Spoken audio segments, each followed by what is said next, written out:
Live from MMA Fighting Studios, this is Between the Links. And now, your host, Mike Heck. The iconic voice of Esther Lynn welcomes you to a brand new edition of Between the Links. And what a show it shall be, ladies and gentlemen, because we have so much to talk about.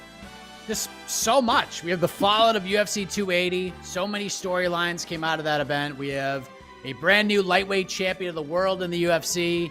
We have a very busy weekend in combat sports ahead of us. Bellator and the UFC both have events on Saturday. Bellator in Milan. UFC is back at the luxurious UFC Apex. Main event, spectacular one. Calvin Kattar and Arnold Allen. Tons of boxing, including, yes, the big event in Glendale, Arizona. Jake Paul versus Anderson Silva. So much to talk about and no more time to waste. So let us introduce the competitors first. This man is going to go down in history as the first ever call-in guest in the history of MMA Fighting's UFC pay-per-view watch parties. He's been a champion on the show before. He will soon become one half of the BTL Tag Team Champions once you figure out how to make that happen again. He's from MMA Mania. He is the great Drake Riggs. Hello, Drake. What is up, my future tag team partner? I am doing well. Hope you guys are. I'm a little bit disappointed. You know, when you reached out to me for this, you said a mystery opponent, but it's the same old face I've been beating over and over. Gonna have to put him back in retirement. Yes, there's some things happening behind the scenes, but ladies and gentlemen, it's happening. We've been preaching over the last several days since the UFC 280 post-fight show the importance of doing the thing. Whatever the thing is supposed to be, just do the thing. And folks, this guy is doing the damn thing. He's living the mantra. The retirement lasted around a month, but it's over as he continues his victory lap. Welcome back to BTL from MMAfighting.com. Mr. No Gray Area, Jed Meshew. Wow. Didn't think I'd see this day anytime soon. Actually, I thought I'd see it sooner, but welcome back. The retirement isn't over. This is somewhere in the Tito Ortiz, Uriah Faber. You know, I might stay in the pool, and if a fight comes up that interests me, I love the game, Mike. You know I love the game, and I can't play the game. You know, I can't go to the park, can't go to the Rucker and get a pickup BTL. It's not how it works. And I felt one time only, this event, big event, you came asking help, and if a friend asks for help, you help them. So here I am, at least one time, probably gonna, stay in that retirement zone unless somebody can make it interesting for me. This is Exhibition Jed, is what it is. This is actually very Exhibition Jed. Maybe the best way to put this right now. I mean, the original plan was we were going to bring in your long-lost cousin. Oh, no. Very distant No, don't cousin. tell people. Don't that. tell people. Don't tell people the plan, because the plan may happen later. All right, well, I'm very. I didn't have enough interested in time meeting this to reach out to the important parties for the plan. All right, well, let's get into this thing. I'm sure everybody watching right now, and I know you two gentlemen did as well, watched UFC 280 this past Saturday, because that's where we're going to begin. And Jed, I think we should go right to you, because the final result of the UFC's most recent pay-per-view was not surprising to you at all. In fact, you predicted it would happen for a very long time, that Islam Makhachev would win the lightweight title, and he did just that. He dominates Charles Oliveira. He gets it done. It's been a few days to digest it all, but I wanted to get your reaction 5 days later. But also, Daniel Cormier, broadcast journalist, said something interesting. He said that Makhachev's win over Oliveira was one of, if not the most dominant performances ever by a challenger in UFC title fight history. So your reaction 5 days later on the win, do you agree with them? No. I mean, I'm not good at thinking of things like this off the top of my head. I recall John Jones just absolutely thumping Shogun Rua, and that feels like that's probably like the actual answer. I'm also just trying to think of some other ones that maybe are at play here, but it certainly was dominant. It's a very different kind of dominant, right? And we talked about this in the post show, talked about this on the ranking show this week. That fight was not close. That fight was not competitive. It was not like a total ass kicking, but it was just shy of that because that's just what it was. Like, Charles Oliveira had maybe arguably one effective piece of offense that entire fight, which was the up kick. He did some other things and he tried to compete, but he did not in any way endanger Islam Makhachev while being squeezed to death like a boa constrictor. It was just, I'm going to shut down every aspect that you want to build off all of your offense, and then we're just going to finish this. And he finished it ruthlessly quickly when he got him hurt. Like, that finishing sequence is amazing. We don't have like a year-end award for that, but like, he'll probably make my top 5 submissions of the year just because everything that led up to that finish was dope. But it's just like, it was a consummate performance. It was the kind of performance that I thought we would get. It was the kind of performance that I knew he had in him from last year. It's just like, yeah, you watch that guy fight, and that has been my issue with Charles Oliveira the whole time. And absolutely no disrespect to that man, who's one of the most exciting champions of all time, had a great run, et cetera, et cetera. All the plaudits go his way. But the whole lead up to, is this the GOAT lightweight? I was just like, sometimes your eyes can just tell you the thing, and he's clearly not. Like, he's just not that, because he almost loses every fight that he was in. He almost lost, and it's like, oh, see, like, this is what a dominant, truly the top guy looks like. What Islam Makhachev looked like on Saturday. So it was awesome. Great performance. Drake, your thoughts on DC's take and Makhachev's performance as a whole on Saturday? Yeah, I mean, you can't really say anything too bad about Makhachev's performance at all, really. He was very dominant, beat a guy who, I think a lot of people were surprised was the underdog going in, Charles Oliveira having earned the respect throughout his title reign. And, we talked about it, on the watch party, Mike? Like, Charles Oliveira got to that point where we couldn't bet against him until we saw him lose, because that's just how amazing he was looking. Despite getting hurt in all these fights, he would still find ways to win, which was, I think, very important in believing in him to get the job done against even somebody like Makhachev, who is very dominant. But I will say I actually ended up not being as surprised by the performance as the fight got closer, because listening to a bunch of people talk about the fight and everything, what stood out to me specifically was Alexander Volkanovski talking about the fight and previewing it a little bit when he did on his YouTube channel. And he mentioned how, Makhachev just doesn't make a lot of mistakes. He's a very, kind of patient guy, but still breaks you down whenever the time presents itself. And so when I thought about that more and looked back at his fights, Makhachev's fights, despite the opposition maybe not being as good, clearly not being as good as what Oliveira had fought, I was like, all right, this does have some pretty good potential to be as one-sided as it could be. And if it is going to be one-sided, it is going to be in Makhachev's favor over Oliveira's. Like, just stylistically, I don't think there's any reason we should have believed it to look the opposite for Charles. Like, of course, he could have finished and found a way to get it done. But when you actually break down the performances, performance by performance, it shouldn't have been all that surprising. Still surprising because it actually ends up happening in his biggest fight, the biggest spotlight, all these things.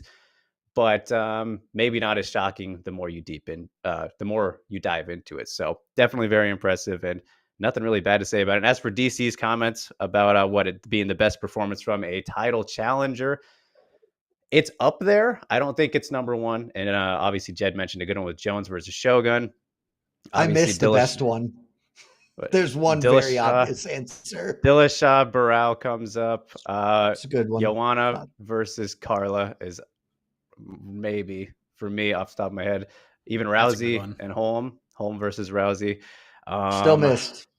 It's the most obvious one in the world. Usman and Woodley. No. I didn't think about it until I pulled this up while Drake was talking. It's Anderson Silva, Rich Franklin. That's the answer. Yeah. It's Anderson. Yep. That is the answer.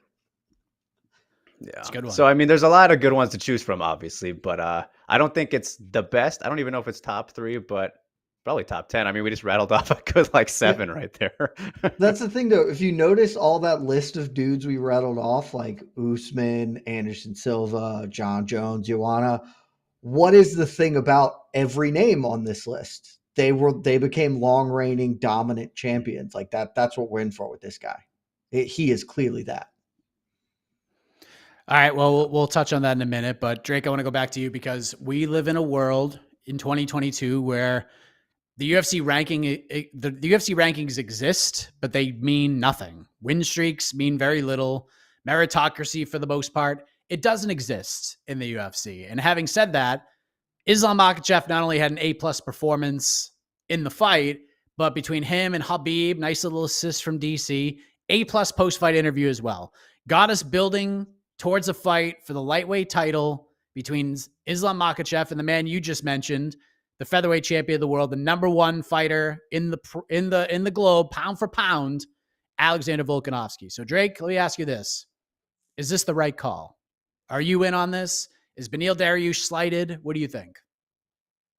I think Beneil is definitely slighted, but at the same time, I do feel like it is the right call. I mean, it all has lined up too perfectly a little bit in terms of how, Volkanovski had been calling for this. He kind of set it in motion long before it has ended up happening, talking about wanting to be back up and then kind of Wolverine healing off of his hand surgery in time to even be the backup in the first place. That was kind of the big hang up there.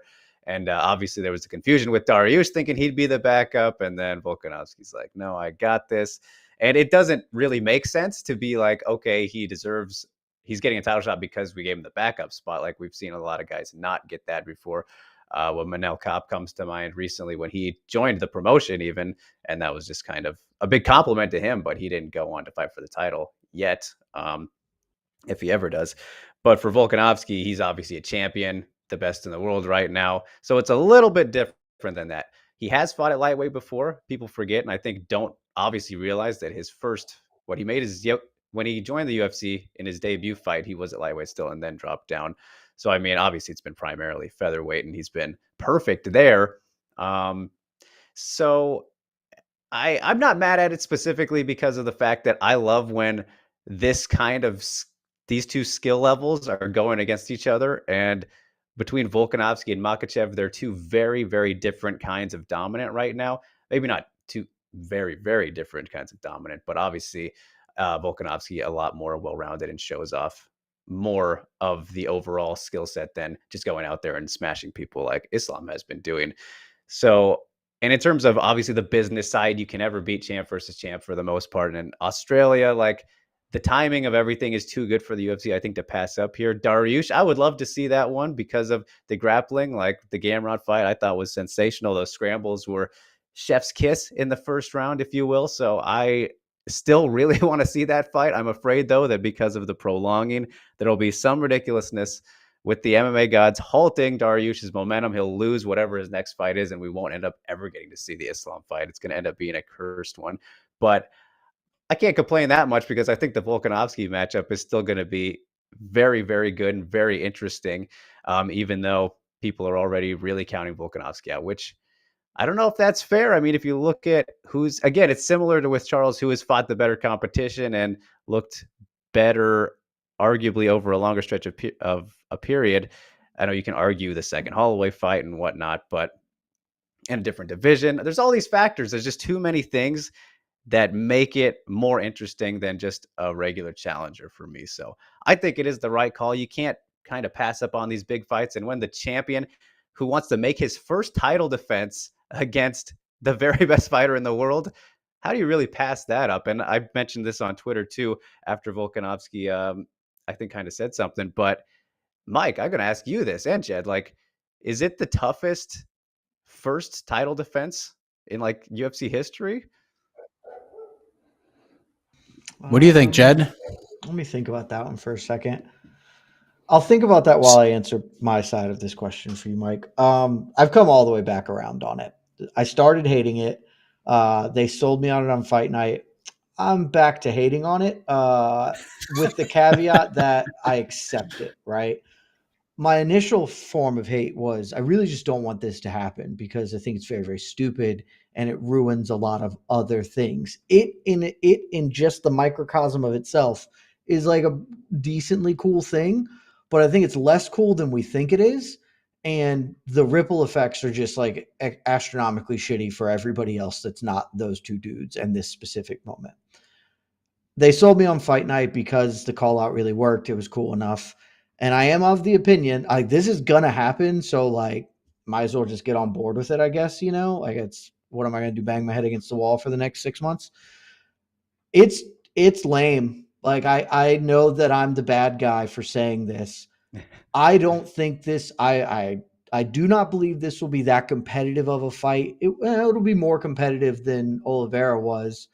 I think Islam is going to comfortably win this fight, and very early on in the fight, we'll be like, "Oh, yeah, that was a lot cooler in our heads," but they're in very different weight classes.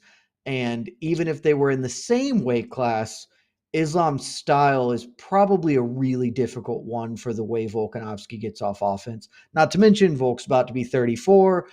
And as we talked about, and I'm sure we'll talk about some with TJ Dillashaw, it's tough to age gracefully below 170 pounds in MMA. Like there's just a lot of factors. I think when this is done, I understand it's going to happen. It's fine. Whatever. I'm not going to yell about it. I think when it's done, we're going to be left looking at a landscape where there's like 5 dudes at featherweight who all want to get a shot and have some legitimate claim to it.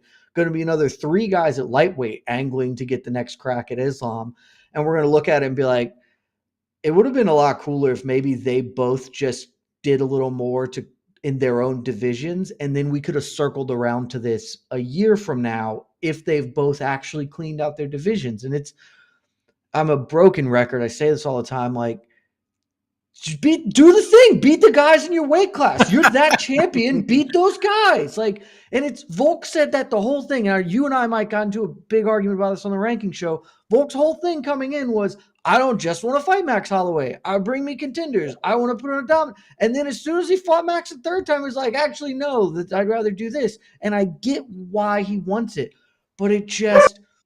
This fight this weekend that we will talk about later on in this show means so much less. Right now, it means significantly less because there are no stakes to it. The winner of this is at least a win away from challenging for a title shot, if not 2, based on how featherweight's going. And it's just like we're jamming 2 titles into this one thing, and one of them is literally a brand new champion, and who the big knock on him before he challenged for the title was he hasn't beaten anybody. So we're just really exacerbating the only downside to Islam Makhachev's career with this. And the other one is a guy who is the top pound for pound fighter in the world and a great, great fighter. I'm not here to say Volkanovski's shit because he's clearly not. All he has done is beat Max Holloway 3 times. There are 15 other dudes in the top of that division. He's beaten 3 of them, and one of them is super old Korean Zombie. Shouts to my boy, I love you, Chan Sung Jung. He's not actually a top guy. Like they could have come back to this, and I get it. Like I said, I get why it's going to happen, but the next few weeks, I'm just going to be like, man, Benny Dariush is getting the short end of the stick here, and then he's going to have to fight somebody else. And then he might even still get the short end of the stick because Dustin Poirier and Michael Chandler are going to fight. And then Connor's going to come back around, and I don't give a shit what Islam says about Deserve. Deserve's got nothing to do with it, baby. The UFC is here to get that money, and if Connor comes back and is like, I want to fight that dude, they're going to be like, cool, we can do something akin to Conor Habib. Yeah, we're going to take the 1.6 million pay-per-view buys. Thank you very much. Like, it kind of sucks for everything outside of the one fight, which I will say is at least cool and fun, sort of. But again, I think after fight night's done, we're going to look back and be like, fight did not deliver. Badass for them to say, let's go to Perth and do it. But the Perth fans are going to hate watching their dude get smoked. It's a lot better in thought than it is in actuality in my head. So real quick, and then we'll talk about the other thing. I feel like the timing of this couldn't be better, honestly, because Volkanovski has said this many times. I want contenders. I want contenders. I want the guy. I need somebody to emerge, Jed. And no one has emerged. Like literally the only guy. Pick one. Jared Cannonier didn't emerge either. Izzy just said, I want to fight that dude, and then we made it happen. Not every title defense is going to be a guy on a 10-fight win streak, because that's not how MMA works. Like, sometimes you just got to go in and ply your trade against another guy who is clearly a top fighter. Look at Anderson Silva's record. Not everybody on there was doing the best ever GSP. Like, you can want those things. And again, I am not putting the blame on Volkanovski because he has a finite period of time to maximize his career. I get it. This is entirely a promotional decision, and it's just a little bit lame. Like, it's like he can just fight Yair Rodriguez. Hell, if Calvin Kattar goes out there, and honestly, even more so, if Arnold Allen goes out here and smokes Calvin Kattar and then decides to be interesting on a microphone for the first time in his life, do that. He's on a 10-fight win streak. Like, you can just pick a guy. You don't have to be like, well, this guy beat Max, because then you're just never going to fight, because nobody's going to beat Max. He's freaking Max. Like, you just find a dude you want to fight and fight him. Like, it's that. Ortega didn't stand out. Ortega won one fight, but we pretended that it was cool because it was a great performance. Just fight a guy. Fight a guy. It's not hard. Do the thing, Mike. Do the thing. See, you can't retire. I didn't want to get mad about this, and now I'm mad about it.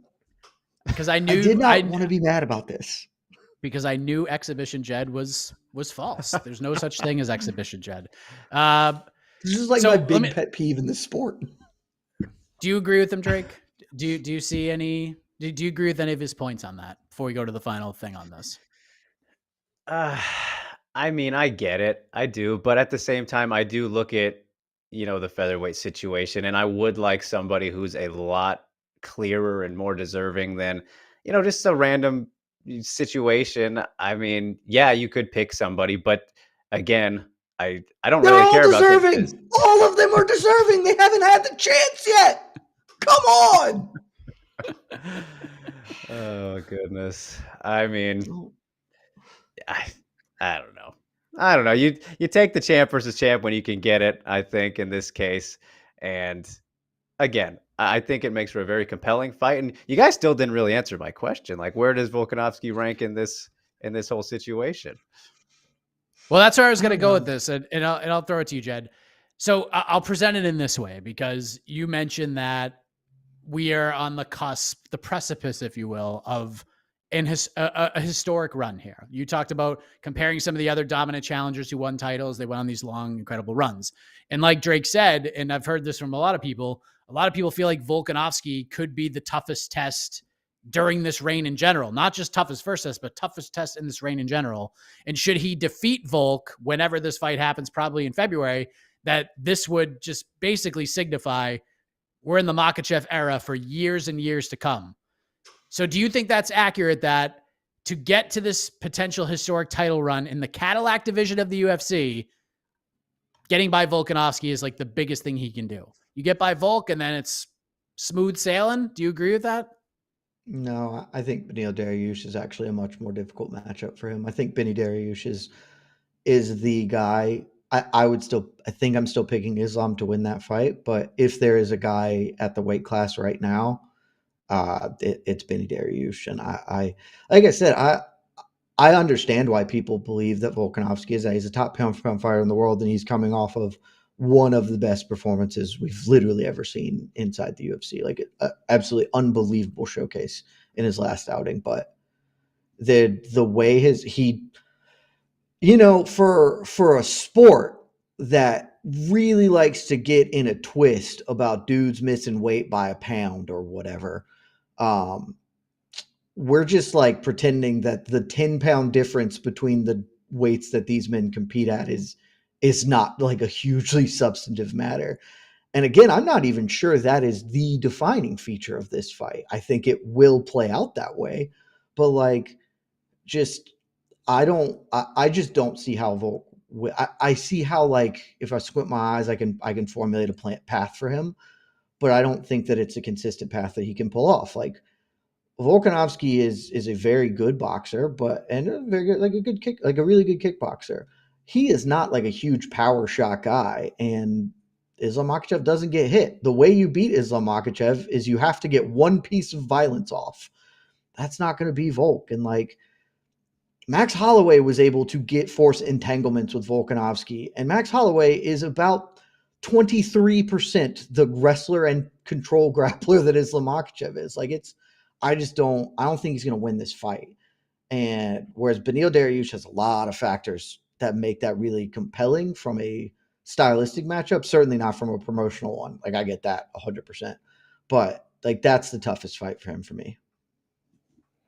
And what do you think, Drake? Do you agree that this is the toughest first fight for a title defense?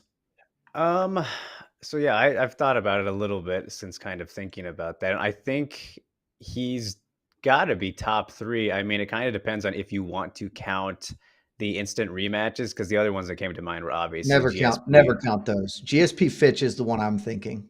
That's the one that came to my head. As Fitch as the toughest first fight. Like as like a first, yeah, as like a first. I mean, that fight, the way it played out was obviously not. I think this, Hmm. frankly, I think this fight with Islam and Thing will be very similar. Hmm. But GSP Fitch, like at the time, Fitch won 10 in a row and was like dope. Right.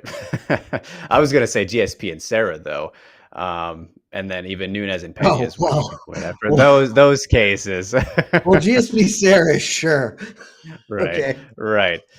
But if you want to well count those or argued. not, yeah. So, but yeah, I Usman think Covington, Volkanovski. welterweight really had a lot of good ones, a lot of good first title defenses at Yeah, welterweight. yeah. But in terms of Volkanovski or Dariush, I do think I kind of lean with Jed there in terms of Dariush being the more difficult matchup. And I think, again, I think Volkanovski has a lot better of a chance that I'm seeing a lot of people give him, and they're kind of just expecting Islam to do what he does. And of course, that's a safe prediction. But I think about kind of the speed advantage that Volkanovski presumably should have, and maybe his power will translate a little bit better at lightweight. Not to say he's not powerful at featherweight, but the thing is, for him, I think he'll just have to kind of stay away from Islam for as long as he can and chip away to potentially get a finish or, get a decision. And for 25 minutes, that's going to be extremely hard to do, to not get, let that guy get a hold of you. And in terms of Dariush, I think he'll be more comfortable letting that happen to him, because he's a great grappler as well. Maybe not as good as Islam, but we've seen that he's very, very capable in that area, to maybe a higher degree stylistically in matchups than Volkanovski. So I think it's pretty close in terms of who's tougher, but I think because of what we've seen from both guys, I will lean a little bit more towards Dariush, even though I do think at the same time that it is one of the top three or top five, toughest first title defenses you could possibly have. Well, we're doing a show here. We could talk about this for another hour, but we can't. So the point for round one goes to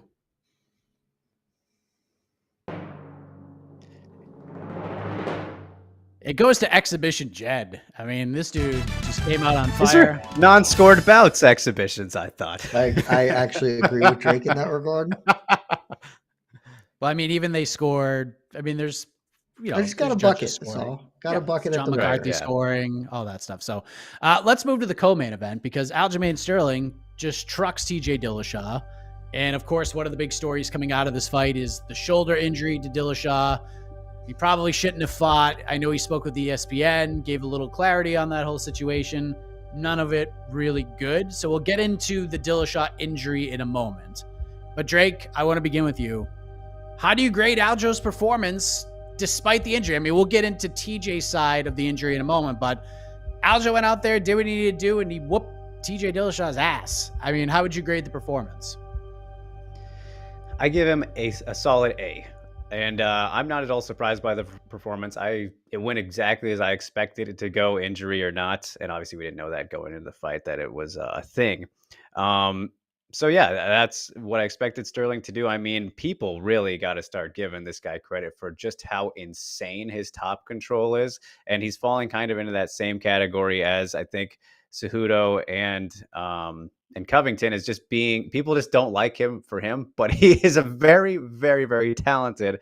And I think, Jed, you even tweeted this out, but like, Sterling isn't doing himself any favors just by being himself, which is very sad when you kind of think about it that way. Like, the guy is just speaking, just what's on his mind and being himself naturally. And nobody just seems to like him. And I've seen kind of Woodley comparisons too in that regard. But again, as a champion and as a fighter, the guy is very darn good. And the only reason I don't give him an A+ is because in the second round, I feel like he let TJ do just a tiny bit better than he should have on the feet with one arm. Like, didn't really get hit with anything too significant, but the fact that he just kind of played around there, and I felt like still got hit with some shots from a guy who visibly only had one arm, was the nitpickiest nitpick I could give you. But other than that, Yeah, it was pure total domination. And again, you could also say, well, he should have finished him in the first round. So there's that as well. I can agree with to keep it from an A plus. But I mean, Sterling, man, he's a real problem. I think I'm not ready to say that there's not a guy who can handle his wrestling at this point, or who we're going to see another long reign from, especially in that division. Kind of similar situations with lightweight to a degree, where these two stacked divisions. But my goodness, these champions are looking pretty dominant in similar fashions, both very strong wrestlers. But yeah, I think it was about as good as it could have been for Sterling. Obviously didn't take any real damage. And of course there's the knock though with the TJ side of things. But I mean, you can't really complain about that level of flawlessness regardless.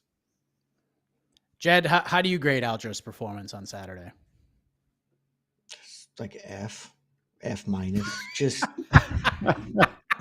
look, people are going to say I'm hating. I want to start this by saying I was one of two people at this very great website, MMAfighting.com, ever heard of it, who steadfastly had Aljo as the top bantamweight in the world after the first Petr Yan fight, when a bunch of y'all rookies were out here being like, no, Petr Yan, let's rank him top bantamweight, blah, blah, blah.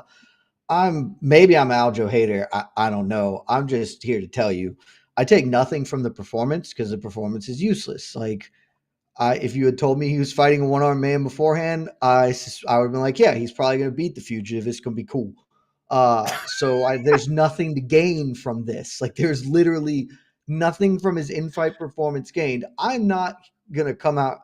The like real shitty person in me wants to be like, I don't really know why you didn't actually finish this dude who clearly had one functioning arm much faster than you did. But that's real nitpicky stuff. And like, I don't actually believe that. Just the bad person inside of me does. So there's nothing to take from his in-cage performance. And everything else was just awful. Like, I don't get it. Like, I understand that you had a really bad year your first year as champion, and you frankly did not deserve half the shit that came your way. But like, he is the most angry man I've ever seen, who's the champion, the undisputed champion of the world. And like, you just can't be good for your mental health or your personal happiness to be like firing shots at everybody for fake slights, like perceived slights. And then to also live in this reality where like, because his tweets yesterday or whatever, like quote tweeting Morning Combat and Luke Thomas and stuff, being like, I think it's funny all the media just like thinks that fight would have gone any different. I'm like, well, we don't know. And why do you have to pretend like you beating a one-armed man's ass was the greatest thing? I get your back, it's a wrap. Like, that was the stupidest shit I've ever heard in the post-fight.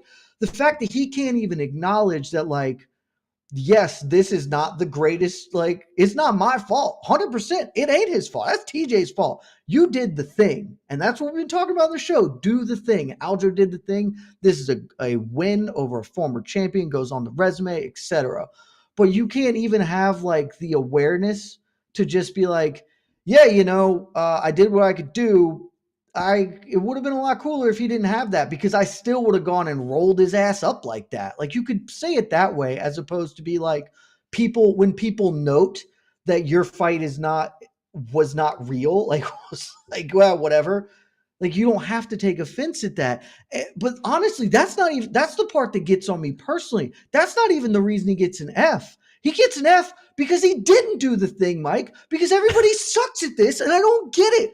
Sean O'Malley wins. He wins. That's the thing. That was the whole point, is that Sean O'Malley, if he beats Petr Yan, he is going to get a title fight. And he's concussed because Petr Yan rattled his head. So him not calling for it is still bad, but I at least have an excuse for it. But Aljamain Sterling gets the mic and he gives his stupid rhyme about a backpack, which is dumb. And instead of being like, yo, and then he called the Cheeto Doritos just garbage. Mileage is going to vary on Henry Cejudo. I'm not particularly a fan of third grade humor in that regard, but other people are cool with it. And the like sugar tit Sean O'Malley, like, I'll fight any of them. I don't care. No. This guy beat the #1 contender, and he's the easiest matchup in the division for you and the biggest star. You could not handcraft a better opponent for him to want to face in his next title defense, and he won't even call for it. What are you doing? It is not difficult to know this. It is. That's why when Habib got the mic after, he was like, yeah, that's the fight we want. It's the fight that makes the most sense for us financially, and people are going to dig this. And Aljo does that shit. Like, that's an F. That is, if I could give you a G or a Q, I would. It is so bad. All right. Well, I didn't want to be mad today. I did not want to be mad today. All right. Well, we're gonna keep this going right now. Let's maybe your head will explode live on air, and we'll get tons of views. But what about Dillashaw, Jed? Because a lot of people are getting blame here. Is it TJ?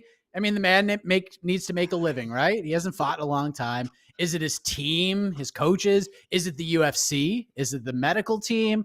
Is it the referee who supposedly knew about this injury and let Dillashaw fight in the second round with his arm hanging out of its socket, and definitely let this fight go on way too long, if we're being honest? But when this is all said and done, who do you blame the most? Is it TJ? Is it the UFC? Who gets the blame here? Who do I blame the most is tough. Everybody's at fault here.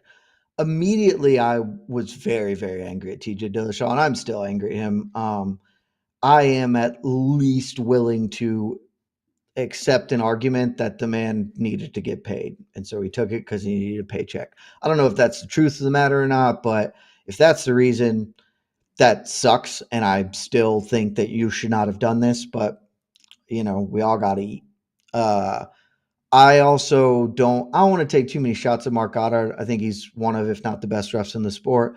And frankly, I don't really know how the rules lay out with respect to him being told beforehand that there's an injury possibility.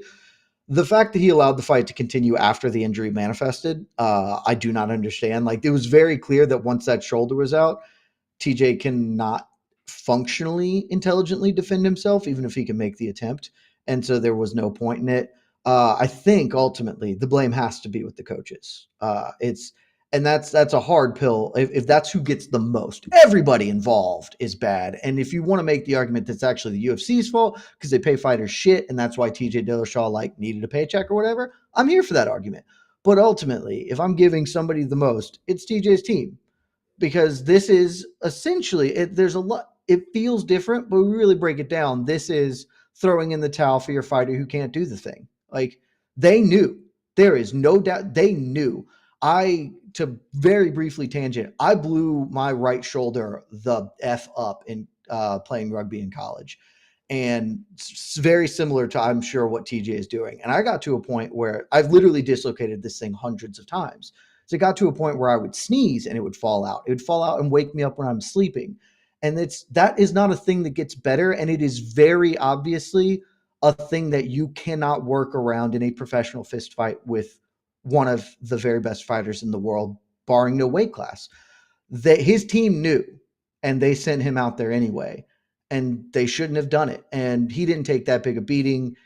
I'm sure he would have fired him or whatever, but it doesn't matter. Like, your job is to make sure that your fighter goes in with a realistic expectation, or at least opportunity to succeed, and the ability to prevent major injury. Because the bad side of this, not to get macabre about it, what if something horrifically bad, the scale of which has never happened in the UFC, happens in this fight?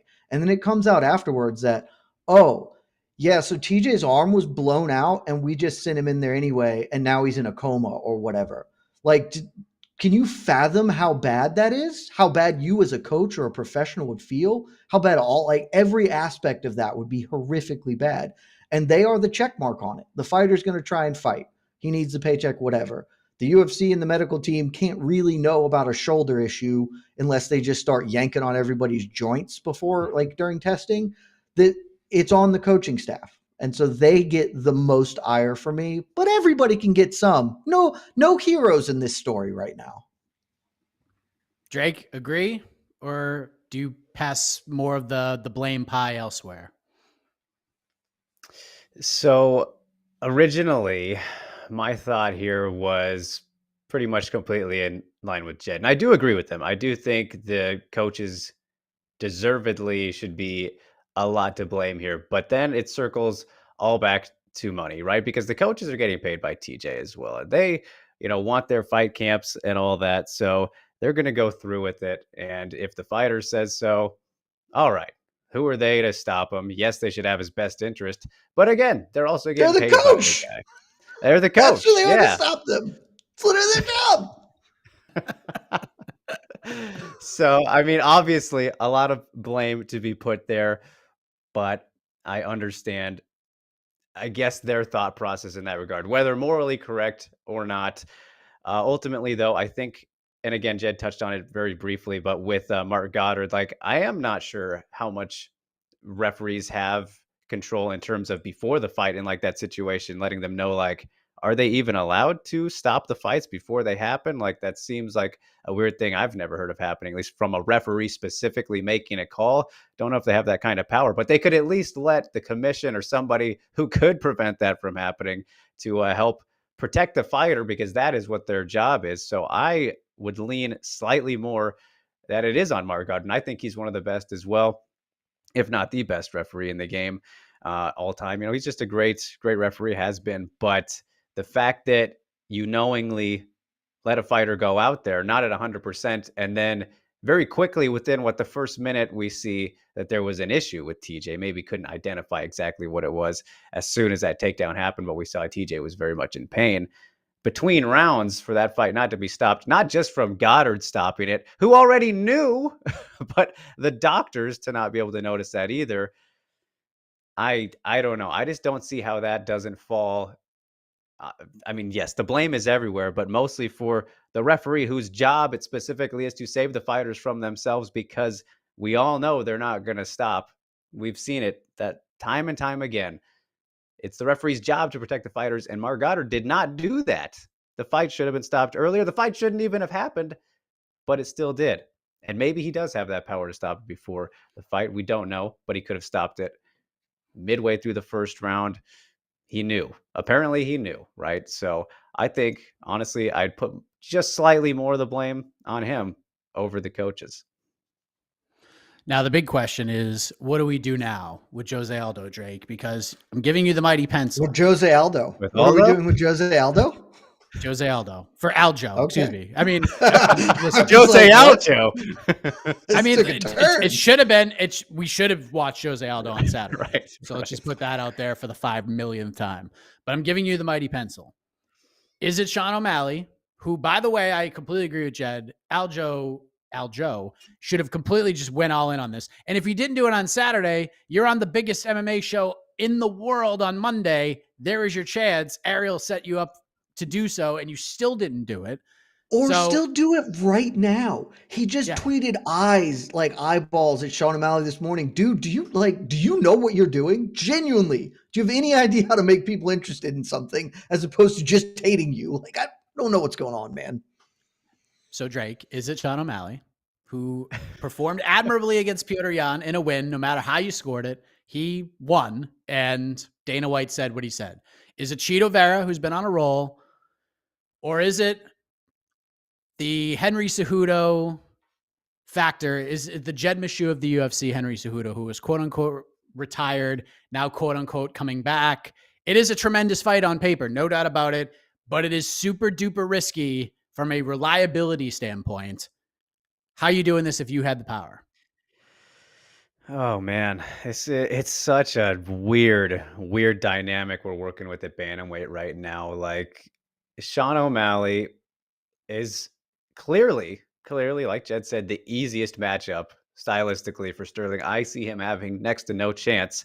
And then the biggest name, the guy who will attract the most eyeballs and, promote the fight. He'll hype it up probably a little bit better than Sterling would in a typical matchup. I mean, it was more hyped up probably than this title fight. So from all those regards, that makes a lot of sense. And even though we don't think that he won, like, I think it's comfortable to say that most people do not think he won that fight. It feels weird for me and to see him at like number one, but like, he technically got the win. So he is number one. So you look at it that way.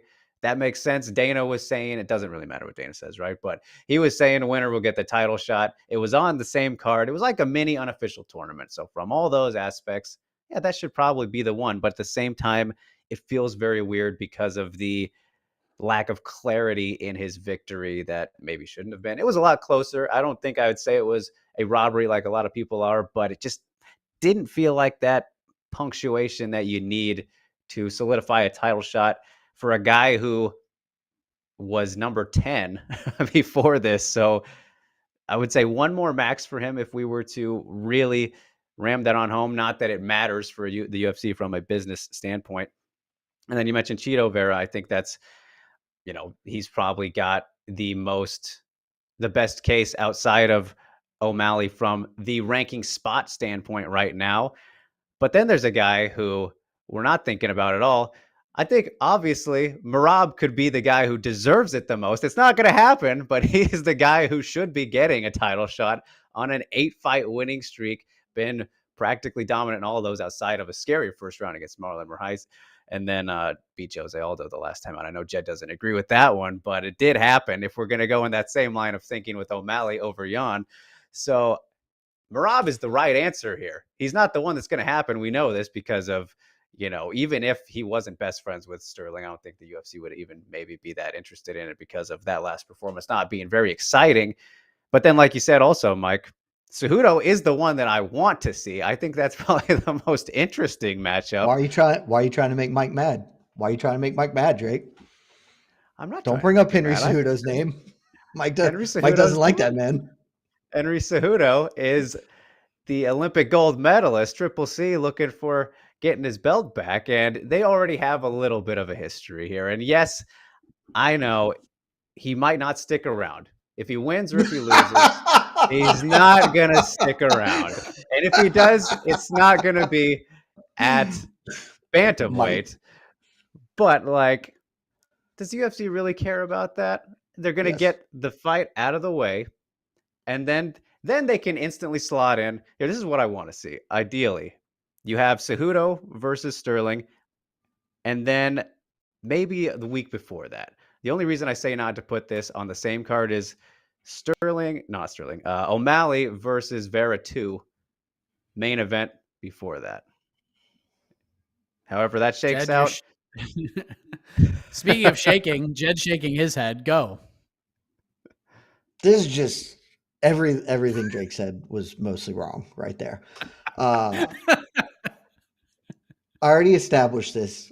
There isn't a better Merab, even if Merab wasn't friends with him. No, it's Sean O'Malley. Sean O'Malley is the number one guy in your rankings. He is the biggest star, and he is the easiest to fight. Aljo not immediately trying to cater to that is one of the dumber things that's happened in recent championship history, if we're just being very blatantly honest. And we can clip this when we send it to Aljo. I think he hates me, so maybe with reason. Who knows? Here's what you do. I'm going to line this up for you because it is incredibly, incredibly simple. I actually might even sort of agree with his statement to Ariel the other day on, I think it was Monday, maybe he was on Tuesday, that the UFC just is trying to get rid of him. And that's the impetus for Cejudo, because Cejudo is the worst outcome. Cejudo has a very good chance to beat him. Maybe he doesn't, but that fight is very, very competitive. And if Cejudo wins, Cejudo's going to do this thing. Let me tell you what exactly will happen if Cejudo wins, because as crappy as it may be, it's way better for you, Aljo. Cejudo beats you and takes the belt. He is going to immediately fight Sean O'Malley because it's a big bag of money in a very winnable fight. And he's not going to turn down that. And then as soon as that's done, he is going to immediately retire or chase Volkanovski again. That is the playbook for you. It is come out, say, I want to fight Sean O'Malley. That dude's the number one contender. He just beat Piotr Jan. You can regurgitate all O'Malley's talking points. So everybody said he couldn't do it, and he goes out there, he beats the guy that you guys were all convinced was the greatest fighter of all time or whatever. You're going to fight him. You're going to roll over him. That is going to be like an old Acme cartoon steamroller, just smush him to death. And once that's done, you drop the belt. You get in, you get out there and you say, I've been telling you guys for a while, this weight cut's tough. Here's my boy Marab. He's the next guy. Y'all didn't listen to Habib when Habib said that Islam's the next dude. You made him wait 2 years to get the belt. I'm not going to stand in my best friend's way anymore, Marab. This is your title to defend now, and I'm going to go up and I'm going to chase history. I'm going to get a second belt, and that's it. You have the weirdest but most unimpeachable bantamweight title run in history, and then you get to go do the thing while also big upping your best friend. You cannot script that better, and it is so evident and obvious. Please, Aljo, just do that. It's very, very easy. Wow, let us move on. So much more still to get to. The point for round 2 goes to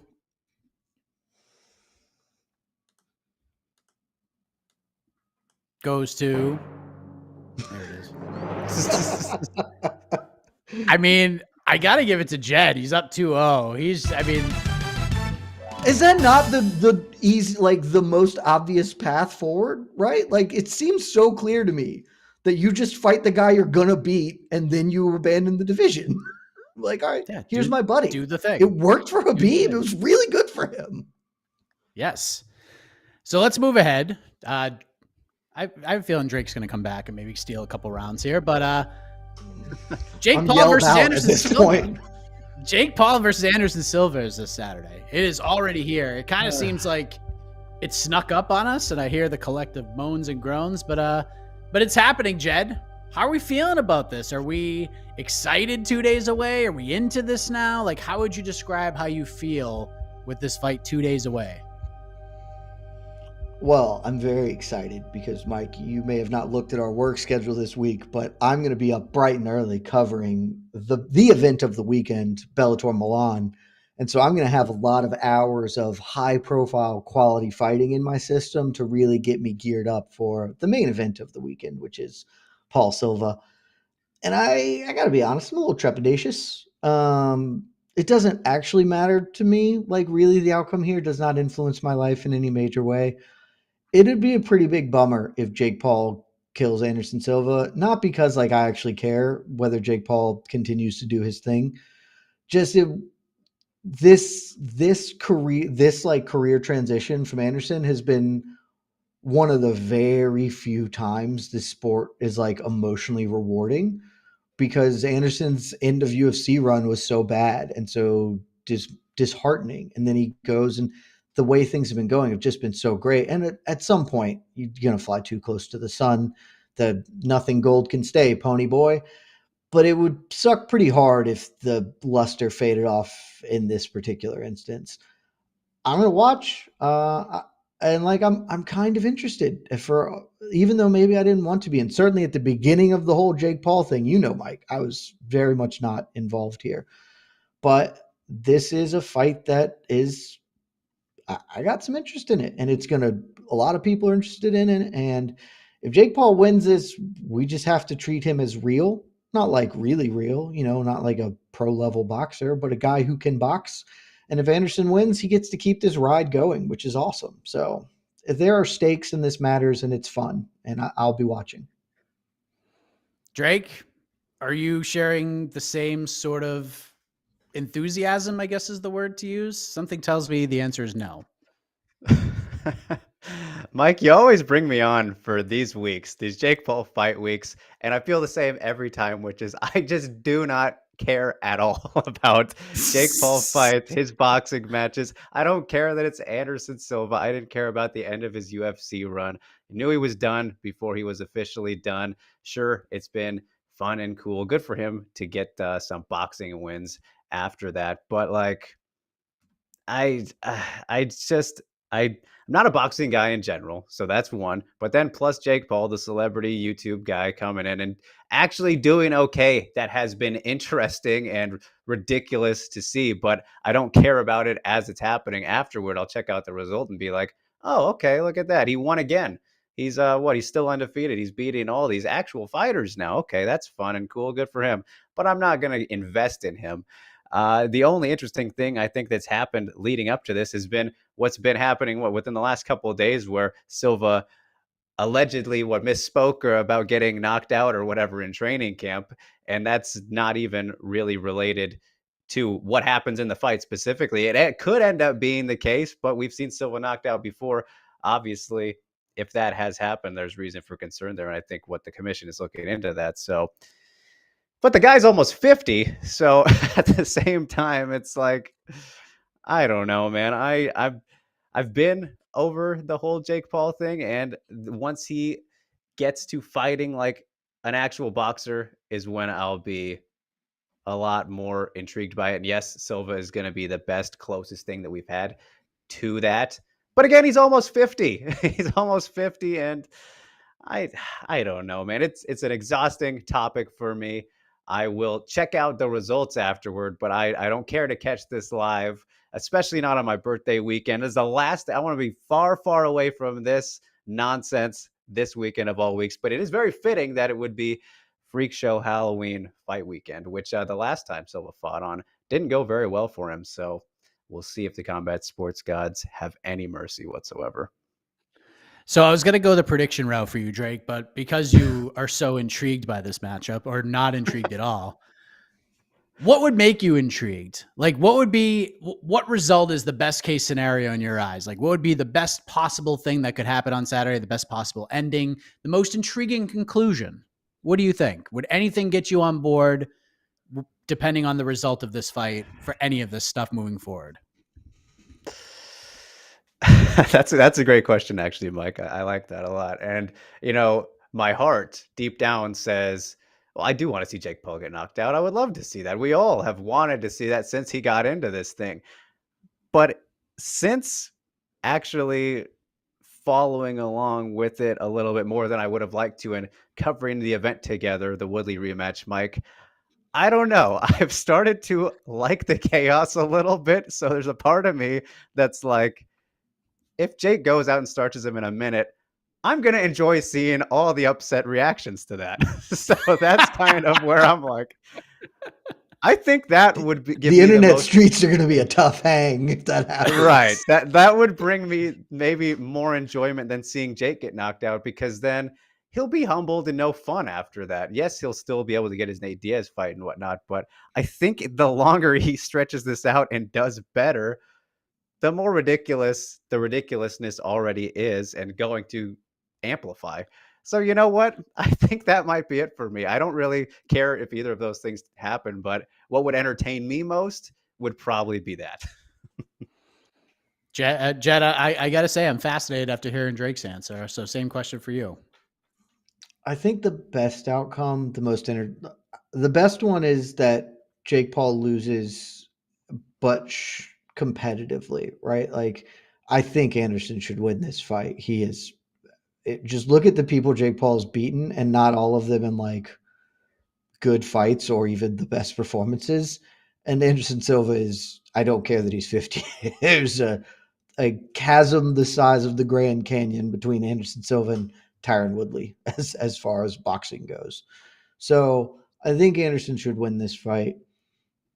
If Jake can come out and just look good or show flashes or not get like totally styled on in a competitive-ish bout, but lose comfortably, I think that's the best case scenario, because if Anderson comes out and just clobbers him, it's going to take a lot of shine off Jake Paul doing a thing. I mean, don't get me wrong, the Nate Diaz thing will still happen. It'll still be interesting. People will still tune in. But it's a lot better if he can get out of this with some of the aura intact. And hey, I stepped up. I took a loss against the guy who's one of the greatest strikers of all time in the history of the world. And that also preserves the other end of this, which is the part I'm concerned about, where if Anderson wins, baby, we can make that Anderson Roy Jones Jr. fight happen that Anderson's wanted for literally 20 years, and that Roy Jones Jr. has specifically said is the only thing that would get him to basically come out and do the boxing thing again. If Anderson gets knocked out by Jake Paul, that fight is gone. That fight is nowhere to be found anymore. So Anderson wins a fun-ish fight that he pretty clearly wins.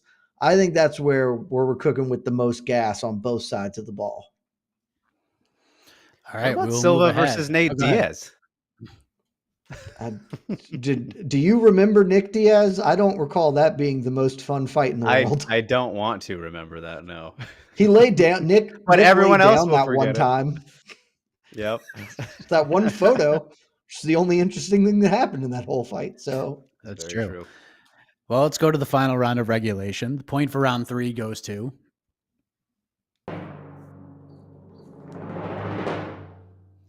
Drake Riggs, who will be spending his birthday weekend watching Jake Paul versus Anderson Silva. What a time to be alive. What a time to be alive. How old are you going to be, Drake? The big 27. Wow, man, you are a baby. So let's go to and look. So let's go to first of all, let me just say, because I don't want to, I got to promote here. Bellator does have a card on Saturday. This is important, right? We got to promote that Bellator is having a card, and they are having a card. They're in Milan, some afternoon MMA. Adam Piccolotti versus Mansour Barnawai. I can never pronounce his name correct. Fabian Edwards on the card. Saul Rogers on the card. Jessica Gonzalez on the card. Barnawi, I think that's the correct answer. But that is happening, so make sure you watch it. But we just don't have time to get into this stacked card because I want to talk about the UFC Vegas 63 card, Drake Riggs. Let's look at this card as a whole. We're still a little drunk from UFC 280. The hangover is real, and we're bouncing back with UFC Vegas 63. So what do you think, Drake? Does it, obviously the 280 hangover plays into it, of course, but this lineup following a storyline-filled conclusion of a pay-per-view, what do you think? Do we have to? We have to. This card, man, like I'm very generally pretty easy to please with my MMA. Very positive guy. I try to be as best as I can, but this one hurts for me. There is not a lot to like overall on this card. And just looking at the main card, I like die inside a little bit every time I see Max Griffin and Tim Means as the co-main event with Jared Vanderaa on a 4-fight losing streak, unranked heavyweights. The fight right before that, I don't know, man. If you want to talk about the Fs from earlier in the grades, this is it for me. Like the only good thing we're working with is clearly the main event, and then the main card opener, Dustin Jacoby and Khalil Roundtree. I think that'll be fun while it lasts because Khalil Roundtree is perhaps the biggest hit or miss fighter that I've ever seen. When he's on, he looks incredible, and then it can be really bad sometimes. And Dustin Jacoby is on a pretty good run right now. And then, of course, there is the greatest heavyweight of all time, and Andrei Arlovsky is back. But we know what we get out of him these days. It's great to see him win and continue racking up a million fights, but they're not usually the most exciting fights. So outside of kind of those two that I highlighted, opening and closing the main card, this just doesn't really do it for me. And Mark Madsen and Grant Dawson, I'm not even sure if that's official yet. I should know if that fight is happening. November 3rd, November 5th. November 5th. Got shipped. All right. Okay, so that makes the card even worse then. So this is just the worst combat sports birthday presents I could have possibly gotten. So this is bad. This is really bad. Jed, we were supposed to get Edson Barboza, Ilya Taporia on this card. We're supposed to get Drakkar Klose versus Mark Madsen on this card. And then we've had some substitutions along the way. Drake loves this card. Do you feel the same way? I think that you can, and this is not for me because I have low bottom tastes, but I think if you just looked at this card and told Drake, if Drake didn't know the card and you just offered him or any number of fans, it's an 11-fight card. 6 of those fights are middleweights or above. How interested are you going to be? And you're probably going to be like, that card is awful. Because anytime you have 2 heavyweights fights, it's probably not the best card the UFC's ever put together. And we also have a bunch of middleweights and some light heavyweights. That being said, I agree with Drake that I think the light heavyweight main card opener between Jacoby and Roundtree is dope. I will say this. I also agree Khalil Roundtree, very hit or miss fighter, except for if you listened to No Bets Barred this weekend, make sure to go check it out if you have not. I pointed out a very important fact about Khalil Roundtree.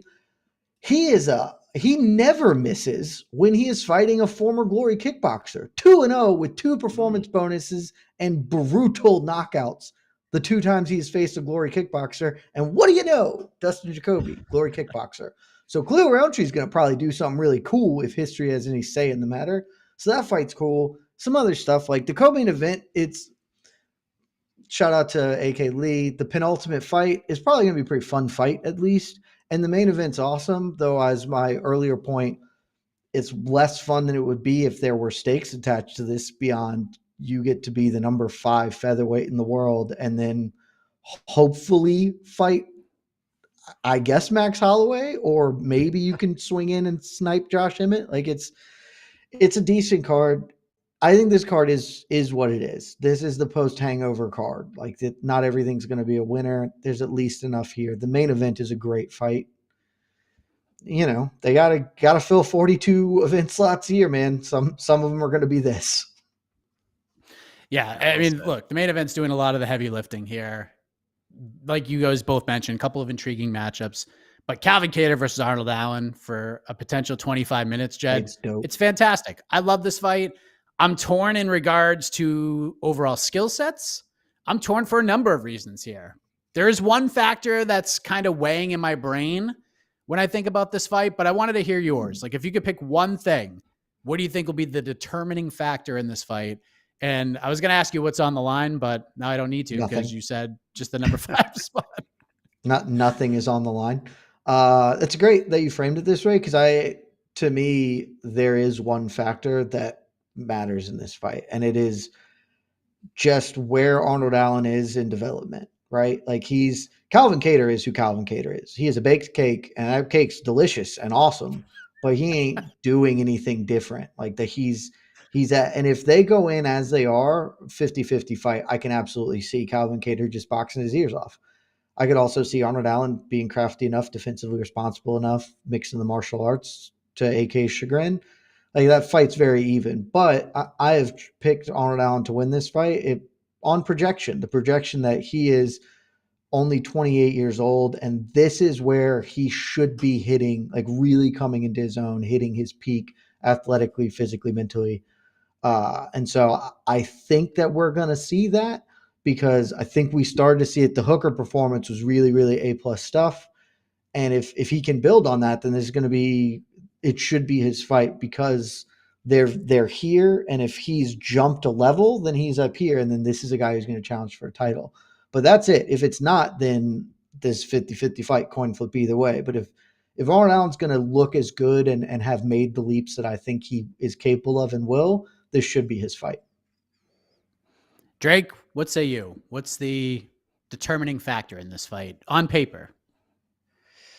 Well, I agree practically with everything that Jed said here. It's Arnold Allen it's been a very weird kind of run and career for him because he is still just 28, but he's been in the UFC since like the middle of 2015, undefeated, just not maybe the most active guy. I mean, looking at his record, it's been once a year the last couple. We'll end up fighting twice this year, but it's just been a very slow kind of burn and rise for him. And maybe you could credit that to the opponents he's been fighting, which, that's not really his fault. He's been doing his job out there. But I just think that he's a more well-rounded, overall complete fighter, at least from what we've seen. And of course, again, you can argue the competition levels here compared to Kattar's have been maybe a bit better on his side. And yeah, he's kind of just been getting better and better with each time out. And the last fight against Dan Hooker was very impressive for the fact that he showed kind of this new killer instinct, I think, and just aggressiveness on the feet against a guy like Dan Hooker, too, who that's typically pretty dangerous to try and impose against. But then at the same time, I think, okay, hopefully it was just for that matchup, because I think if he kind of fights that same way against Calvin Kattar, who I don't know if he's human and can be finished in that regard, it will maybe lead to him getting clipped, because I think Kattar will have, a slight boxing edge here in this fight. I don't know if that's crazy to say or not, but as an overall complete fighter, I think the more that Allen mixes it up, which I expect him to do, whether with his wrestling or, working his leg kicks over the course of 5 rounds and taking it more patiently, perhaps also than he did in that Hooker fight, will certainly pay off for him. So I feel pretty good about him getting the job done in this one because of the amount of different things he can present Kattar with. And it will also come down to, I think, or it's important to highlight that it will be his first 5-round fight. And we've seen Kattar manage to be fine in these situations. But at the same time, like I've never seen Allen really have any cardio issues either. So I think he's been pretty well conditioned throughout his career, despite not having fought those 2 extra rounds yet, as I expect him to do in this one en route to a decision, just stifling Kattar with his overall game. Yeah, I actually, the 5 rounds is the most intriguing thing to me, just because Arnold hasn't been there. I'm not going to say, like, he didn't gas in the Sadiq Youssef fight, but he definitely slowed down in that 3rd round. Like, he definitely faded a bit. So I'm curious to see what an extra 10 minutes will do to him, because he ain't finishing Calvin Kattar. Because, like Jed said in our Slack channel, I don't think anybody can. I don't think anybody can. Give me a 2x4. I can't finish that dude. This is going to split. This is going to Splitty City. I'm fairly confident in that, and it's going to be a great fight. Just like this matchup has been. The point for round 4 goes to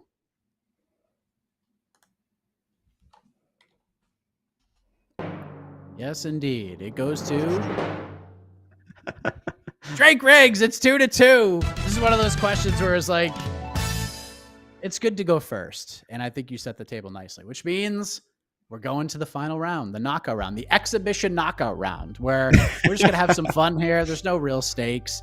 I mean, look, if there's a poll that happens to be up and you happen to vote, go ahead and do that. But just remember, there's no stakes here. We're playing for fun. This is recess dodgeball right now. Yeah. Love of the game, Mike. This is wiffle ball, baby. This is wiffle ball. So Jed, you're back. So might as well give you the champions clause here, the returning thing, give you the present.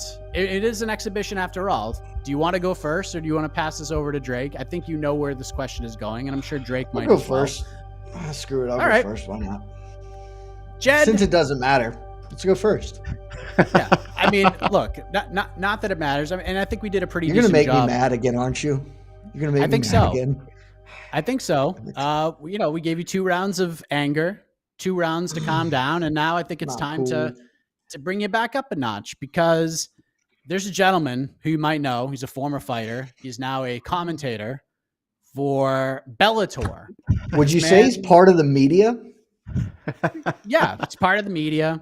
And he had some things to say about his fellow media members, that it is our job to promote this Bellator versus Rising card coming up on New Year's Eve. He had some explicit language that I will not repeat because children may be watching the show. And he basically called us out and tried to tell us how to do our jobs. So I'm sure you've seen this video. I'm sure you have your thoughts. So I'm going to give you 1 minute to respond to Josh Thompson for his thoughts as a fellow media member about his fellow media member colleagues. 1 minute on the clock. Go. It's incredibly, incredibly stupid. And it disappoints me that this has become like that you guys bought the narrative and you're not even in the UFC, man. That's like the thing too. It's like Dana has sold that the media is PR as a narrative. You're Bellator and you want to come at me, come at us, whatever. Us, I say us because you are a media member. You don't fight no more. You work a desk and tweet and have a podcast. That is media, my guy. That's on you, buddy. And you come at us for this. One, do something about it. Bellator, be interesting. Outside of the fact that obviously promoter is the one who promotes. I don't even want to get into that.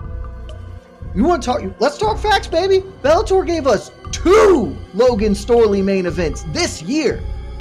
Why are we pretending like we should give a shit about that promotion?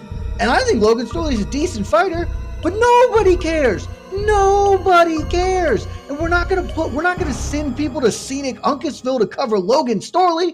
Get the hell out of here. All right. I mean, not as mad as I thought you were gonna be. That was pretty subdued, but it is an exhibition. I have too much anger already. I've already fired all my heat. He's exhausted. Yeah. If we had pro fight Jed, that might have been an entirely different 60 seconds. But Drake, same question to you.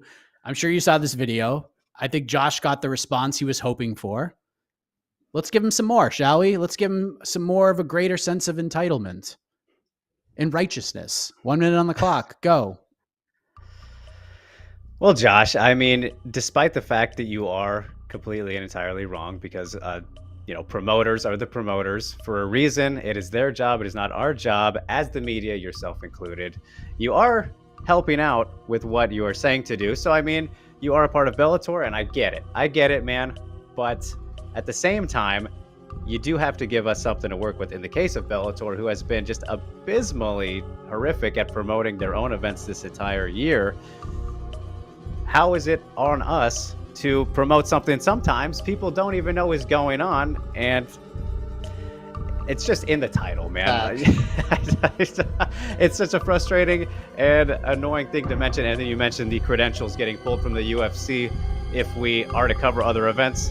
That's not how that works either, man. Like, that has never happened that I know about.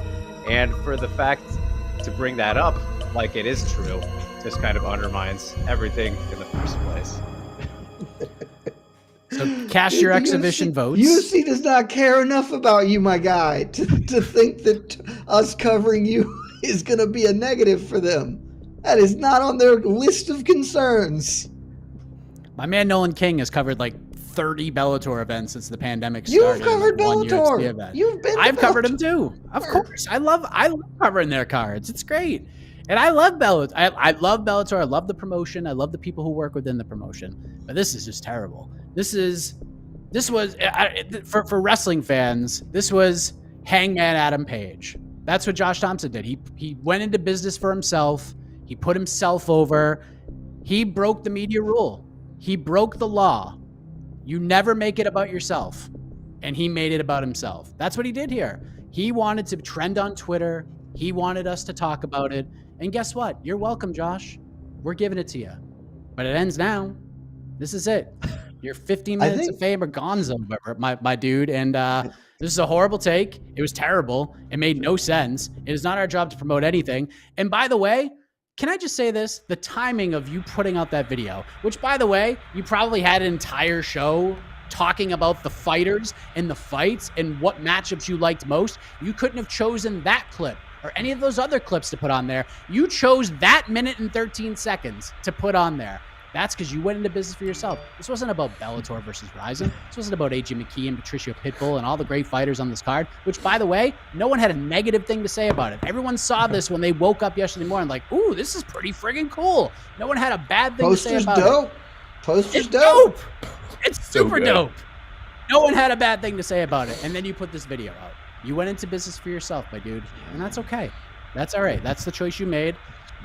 And that's it. And we're still going to cover it. We're still going to cover it well. And we're going to watch the shit out of it. And Casey's going to fight Mike Jackson somewhere during that weekend. And it's going to be the best. Hell yeah.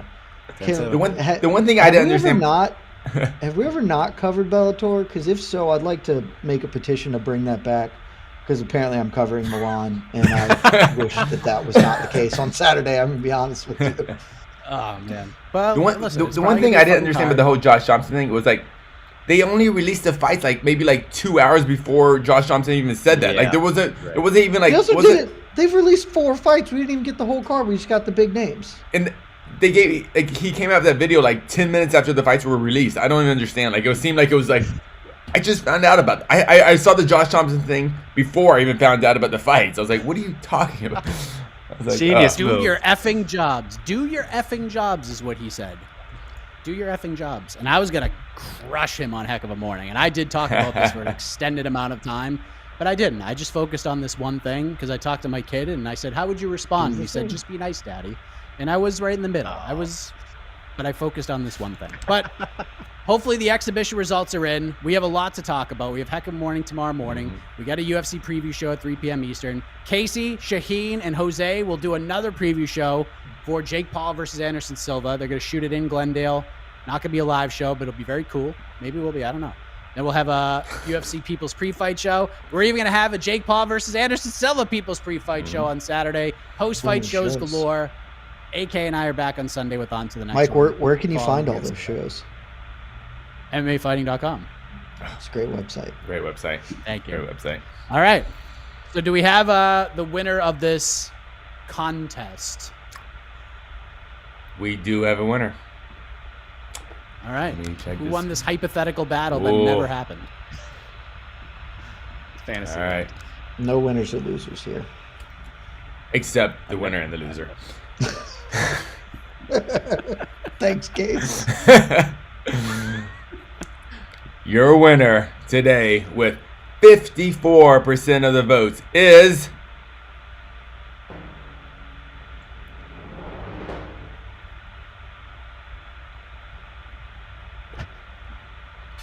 Jed Meshew. Hey! Jed Meshew does it. He does it. Doesn't count. Listen, it's an exhibition. No wins here. No turn. Back on the winning track. You were on fire today, Jed. No wins. I lost all of my energy after this first 2 rounds. I was not anticipating being mad. You were on fire. But, hey, listen, let's just say this was a pro game. You do have 30 seconds to say whatever it is you want to say. I mean, it never happened, but go ahead and say what you want to say before we erase it from our memories. I will say that the Bellator Rising event is great, and at least so far, the 4 fights look really fun. There are some major flaws, specifically with the way we will cover it, mainly being it's going to happen like 3 a.m. It's pretty tough, but I'm going to tune in. It is a throwback to, I know Rising does this, but this event certainly feels a little more like old school Pride days, and if they flesh out the rest of this card they flesh out the rest of this card with equally good fights, regardless of what certain idiots want to, start ruckus with on the internet streets, still a totally great fight, and I'll be looking forward to it in 3 months. All right. Drake, any final thoughts on this exhibition loss? I mean, this is like practice. It's like a scrimmage, right? So no big deal. You learned something. You grew, right? Yes, absolutely. I mean, it was great to get to be, what, is this the first official exhibition, Mike, for BTL? I think so. Or at least against Exhibition Jed. In his heart of hearts. It's going to go in the record books. I'm sorry. Disagree. All right. Well, listen. Thank you all very much for joining us in this game that wasn't really a game, I guess, but we had fun ranting and raving about UFC 280, Aljamain Sterling's options, Islam Makhachev, and what potential reign he could have, Anderson Silva versus Jake Paul, UFC Vegas 63, and much more. We'll be back next week to recap all the craziness of this coming weekend, and look forward to doing it with all of you. Maybe we'll have another exhibition match. Who knows? But until then, everybody, for Hypothetical Drake, Hypothetical Jed, Casey on the Hypothetical 1s and 2s, I am Mike Heck, the iconic voice of Esterlin, takes you home. Good night, everybody. The lightweight division has a champion, and his name is Islam Makhachev. Love you guys. Happy birthday, Drake Riggs. Yeah.